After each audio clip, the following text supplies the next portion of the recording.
Welcome back to another episode of Generation Hoops. Our last video, we did another PSA blind reveal, and I got a bunch of awesome comments from there and a lot of new subscribers, and just wanted to say thank you guys for, having having interest in this channel, because it makes it a lot more fun for me and my son and all the stuff that we're doing. So going over, I got a lot of feedback about how to look over my cards, and just to let you guys know, I go over them pretty meticulously. Handle them with gloves. I always use my cloths to clean them off, and I double check them. I do have a magnifying glass with a light on it, and I use that for pretty much everything, which is why I was surprised with some of my last results. Well, with this one, this is my first SGC, and I only sent 5 cards. I sent 5 kind of little broader cards. I tried to make, I sent 2 kind of vintage cards, one Wilt Chamberlain and one Pete Maravich. And I sent a Michael Jordan, I think it was a 90 Fleer that I sent, I sent a Kobe, like, game ball card that I had, and I also sent one of my newest NBA Hoops numbered cards that I got out of the hobby box that I did earlier this year. So I'm kind of expecting mixed results here. I'm not expecting like super amounts of 10s on these things. If anything, maybe 110 if I'm lucky. But I kind of wanted to see how these guys do it. I will say the turnaround time was really cool for this one. It happened pretty quickly. But we're going to get into this now and see how we did. All right, so here we go. I kind of like the packaging. It's pretty cool. So we got this all here. All right. So here we go. So this is my Kobe game ball card that I have. It's a 99, I want to say Edge. So I'm going to turn this around here, see if I can, okay, yeah, 1999 Collector's Edge. It says rookie ball, but, this one, I have actually a couple of these. This is the one I thought was in the best condition, but I know they don't grade these cards really well. I mean, because they're thicker, it's a little different. I was guessing anywhere from 6 to 8 on this one. I'm hoping for at least an 8. If I get more, then I'm going to be super happy with that. But looking at this one, I mean, here we go. You can see the back, maybe a little bit of white on the corners and stuff, and but I know these things don't grade well. But I'm hoping for an 8. But we'll see what we got. And 7. Okay, well, that's not too bad. Like I said, I wanted to send from like different, newer to older cards just to see how they go. And this one went pretty good. 6-8, kind of what I was expecting. So here's my Kevin Garnett. This is, I think it was a gold artist proof that I had of this guy. Just got it in the recent box, and it was numbered out of 10, I believe. I've never sent a Kevin Garnett card in, so here we go.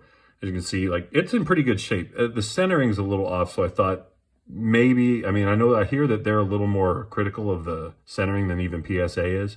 So I know it's a little left dominant here. So I was guessing, I was hoping for a 10, but I know it's probably going to be a 9 or something from that. So here we go. 2022-23 Panini Hoops, Kevin Garnett, Artist Proof Gold. 9. Yeah, not too bad. But again, kind of expected that with this one, but numbered out of 10, this is pretty cool. I've seen these go for a good amount of money. I've definitely made a little bit on that one as it goes. Let's see, who do I want to do next? So let's do the Jordan next. So, yeah, it's the 1990 Fleer. And this one was in pretty good shape, I thought. The corners look good. I mean, the centering is pretty good. I'm going to show the other side here. So you can see maybe a little bit more right to left. So I was hoping for a 9, but you know how Jordans go in the older cards there. The surface seemed pretty good to me. But let's see what we got. 8. Okay. Well, like I said, usually the Jordans seem to go one below what I expect, and I kind of expected a 9. And that's 8. Still looks great. I really do like the slabs for certain cards. They just really make them stand out. They pop a little bit more. So super cool on that one. So I'm happy with that, even though I was hoping for more, but still looks really good. All right, so these are my 2 older cards that I sent. This is my Pete Maravich. So this one was a 73-74 Topps. And like I said, both of these cards, I expected 2s. These are older cards. They're beat up around the corners a little bit. It's hard to tell which one was in better shape. Maybe the corners were a little worse on the Wilt Chamberlain card that I have. But like I said, if I was expecting a 2, anything above that would be a nice surprise. Because you see, this is way, way off center here, but it's the only old Pete Maravich card that I had. So I was just curious to see how it would go. So we're going to take a look. 1973-74 Topps Pete Maravich and 3. Hey, that's not bad. Okay. Yeah, like I said, you can see the corners are kind of dull on this one. And yeah, it's just, you know, could have done better, I guess. So we're going to save the last one here. Let's get the last one. Okay, well, light was starting to go down a little bit, so I, I turned it up a bit here. So this is my only real Wilt Chamberlain card that I had. Like, this is just one I had gotten from the card store a long time ago for a decent, I think I won it doing something. So it was just, you know, kind of beat up. You can see corners are a little, very dull, and they were messed up a little bit. But I just love it. It's kind of iconic Wilt Chamberlain card, and I'm a big fan of his. So I thought, man, it would be cool just to have this in the slab because it does look really good.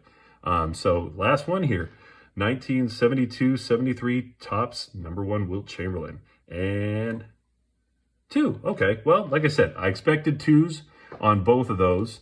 And one, it came back at 3, so a little bit higher on 1. So really, this is what I expected.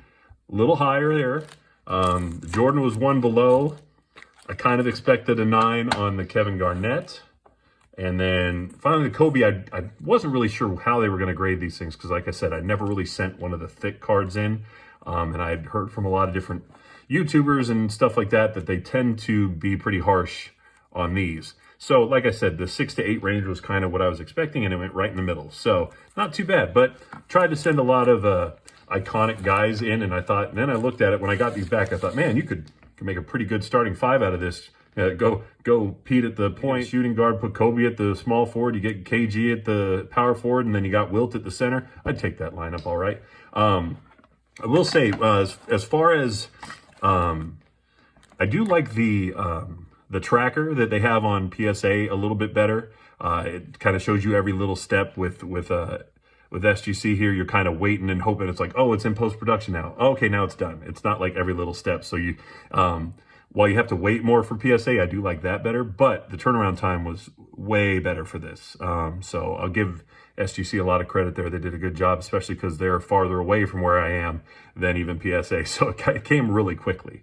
So for my first go around with these guys, yeah, I would definitely use them again, especially for the older cards, because I think they just look fantastic in there. I mean, that being a 2, it still looks really good in there. And I mean, these are beat up cards, but if you look at them here, they just look great. So yeah, so hopefully we'll do another reveal with them in the future here. But for right now, that was our first SGC reveal with Generation Hoops. So we hope to see you again next time. Thanks for joining.